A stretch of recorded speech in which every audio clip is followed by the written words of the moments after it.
అక్రమ వలసదారుల్ని ఇకపై సొంత విమానాల్లో అమెరికా వారి స్వదేశాలకు పంపించదా? డాక్యుమెంట్లలో లేని వారిని అరెస్ట్ చేస్తే వారే సొంత ఖర్చులతో వారి దేశాలకు వెళ్లిపోతారని ట్రంప్ భావిస్తున్నారా? అందుకే సైనిక విమానాల్ని ఆపేశారా? అమెరికాలో ట్రంప్ ప్రభావం తగ్గుతోందా?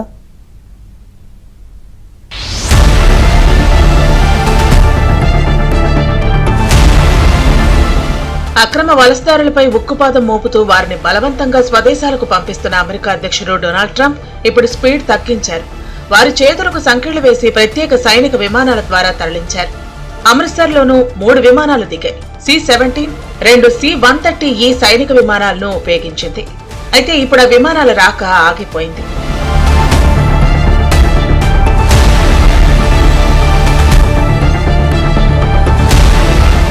C-17 విమాన నిర్వహణ ఖర్చు గంటకు $21,000. అలాగే C-130E విమానానికి గంటకు $38,000 నుంచి $71,000 ఖర్చు అవుతోంది. ఈ లెక్కన C-17 విమానానికి ఒక రోజుకు $5.4 లక్షల అవుతూ ఉండగా C-130E విమానానికి రోజుకు $16.32 లక్షల నుంచి $17.04 లక్షల ఖర్చు అవుతోంది. ఇంత ఖర్చు భరించడం కష్టం. ఒక్కో విమానంలో 200 మందిని తరలించారు. అమెరికా నుంచి భారత్ కు ఒక అక్రమ వలసదారుణ్ణి తరలించాలంటే 8 లక్షలు ఖర్చు అవుతోంది. ఇంత ఖర్చు ఎందుకు అనుకున్నారు డొనాల్డ్ ట్రంప్? అందుకే సైనిక విమానాల్లో తరలింపునకు బ్రేక్ పడింది. Is our heritage, greatness is our birthright, but as long as our energies are spent fighting each other, our destiny will remain out of reach, and that's not acceptable. We must instead take that energy and use it to realize our country's true potential. అమెరికాలోని అక్రమ వలసలు తగ్గాయని Trump చెప్పుకున్నారు. తాను విధించిన కఠినమైన immigration విధానాలతో ఫిబ్రవరిలో అక్రమ వలసల సంఖ్య చరిత్రలోనే అతి తక్కువ స్థాయికి చేరాయన్నారు. ఫిబ్రవరిలో కేవలం 8,326 మంది అక్రమ వలసదారులు మాత్రమే దేశ సరిహద్దుల్లో పట్టుబట్టారని పేర్కొన్నారు. జో బైడెన్ అధికారంలో ఉన్న సమయంలో ప్రతి నెల దేశంలోకి 3 లక్షల మంది అక్రమంగా ప్రవేశించేవారని గుర్తు చేశారు. తన పాలనలో అక్రమ వలసలు 95% తగ్గాయన్నారు. ఎవరైనా చట్టవిరుద్ధంగా దేశంలోకి ప్రవేశించాలని ప్రయత్నిస్తే పెద్ద మొత్తంలో జరిమానాలు, బహిష్కరణ ఎదుర్కొనాల్సి ఉంటుందని హెచ్చరించారు.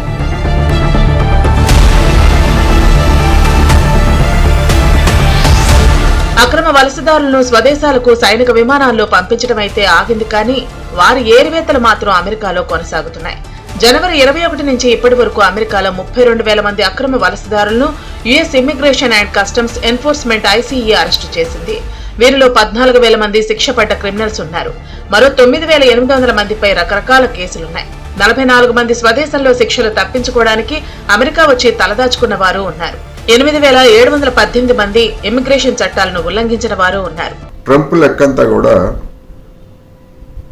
ఒక వ్యక్తిని బయటికి పంపిస్తే వచ్చే లాభం ఎంత, నష్టం ఎంత అని లెక్కలు చూసుకునేటువంటి ఒక వ్యాపారి వ్యవహారం. మన దేశానికి 3 సైనిక విమానాల్లో అక్రమంగా ప్రవేశించినటువంటి వాళ్ళని పంపించారు. ఒక్కొక్క విమానానికి $30 లక్షల ఖర్చు అయిందని అంచనా. ఇంత ఖర్చు చేసి అక్రమంగా వచ్చినటువంటి వాళ్ళని పంపితే అమెరికాకు వచ్చే లాభం ఏంటి అనేటువంటి ఆలోచన అమెరికాలో ప్రారంభమైంది. అందువలన మరి వీళ్ళందరినీ ఏం చేయాలని ప్రశ్నించేటువంటి వాళ్ళకి అవసరమైతే వీళ్ళందరినీ అరెస్టు చేస్తాము అని మాట మాత్రంగా చెప్తున్నారు. అక్రమ వలసదారులను బంధించి జైల్లో వేస్తే మిగతా వారు తమంతట తామే స్వదేశాలకు వెళ్లిపోతారని భావిస్తోంది అమెరికా. ఒక్కొక్కరిపై లక్షలు పెట్టి తరలించడం ఎందుకనేది ట్రంప్ సలహాదారుల అభిప్రాయం. అక్రమ వలసదారుల కోసం ఇప్పటికే 47,000 బెడ్స్ తో జైళ్లను సిద్ధం చేశారు. అక్రమ వలసదారులు తమ స్వదేశాలకు వెళ్లిపోవాలని అధికారులు పిలుపునిచ్చారు. అమెరికాలో భారత్ కు చెందిన దాదాపు 7,25,000 మంది అక్రమంగా ఉంటున్నారు. సరైన డాక్యుమెంట్లు లేక వీసా గడువు ముగిసిన వారు ఉన్నారు. వీరంతా జాగ్రత్త పడాల్సిన అవసరం ఉంది.